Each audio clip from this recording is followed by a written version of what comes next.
It's really pleasure and a proud privilege to participate in this forum, which as Sanjay said is now 18, so it has become matured and adult.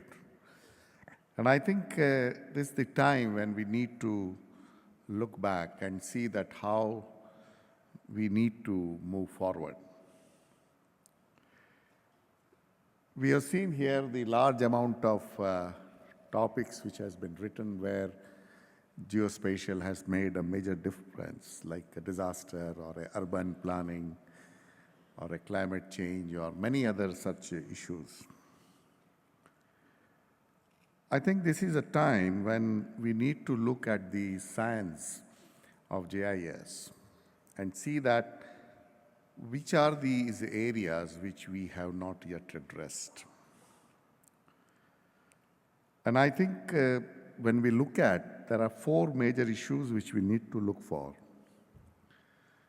The first is discover new areas. We always think that most of the thing which we have done is enough and we can move forward.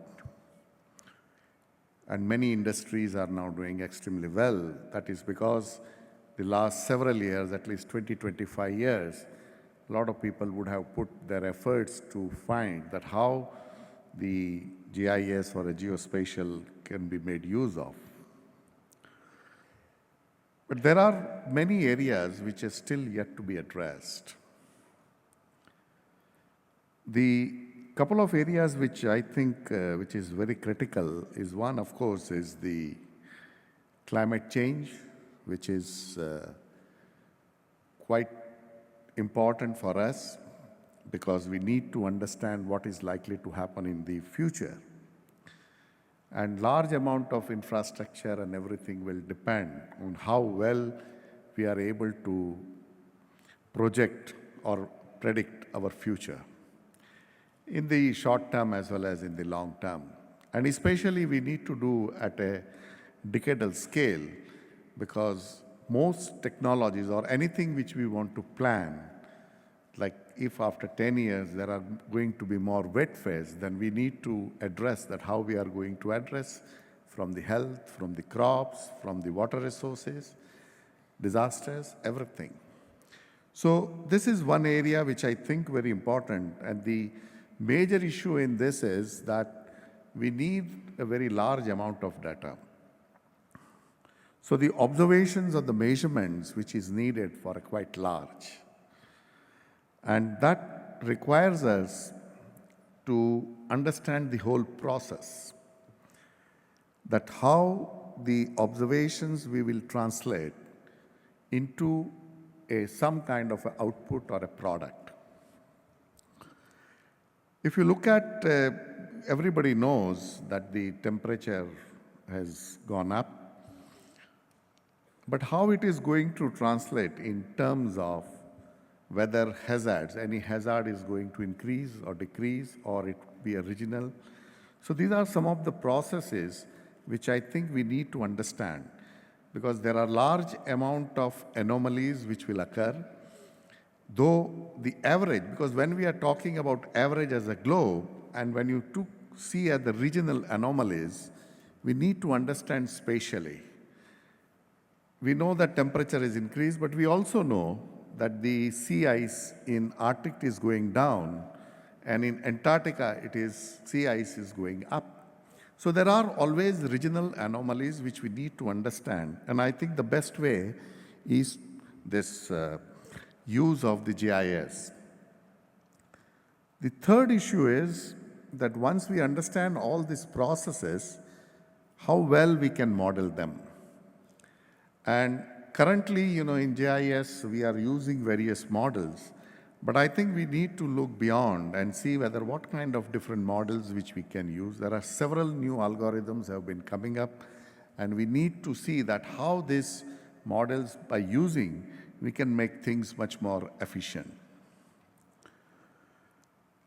The third issue, which is now being talked many more, is about the computing and the high performance computing is going to make a major change. Only few years back, we were thinking that the petaflop is something which is distance away, but now it is almost done, and many people have been using tens of petaflop of computing power to address some of these issues. We also need to look at how we can use more efficiently, and I think there are also issues which looks very bizarre as now, but how well we can use the high computing power. There also, I think the GIS is going to make a major difference, because you can always schedule your programs which needs high performance and certain programs which we need low performance. So you need to balance such things. So this is another area, high performance computing, where we need to address. And lastly, of course, Sanjay also mentioned is the capacity building and the education. We have made a large difference in the area, but I think the education system, which can produce people who are required by the geospatial industry, I think there is still large amount of gap. And I think this community only has to address this issue, that how well we can translate the requirement into an education system, which is also very critical for industry to grow and leapfrog in the next few years.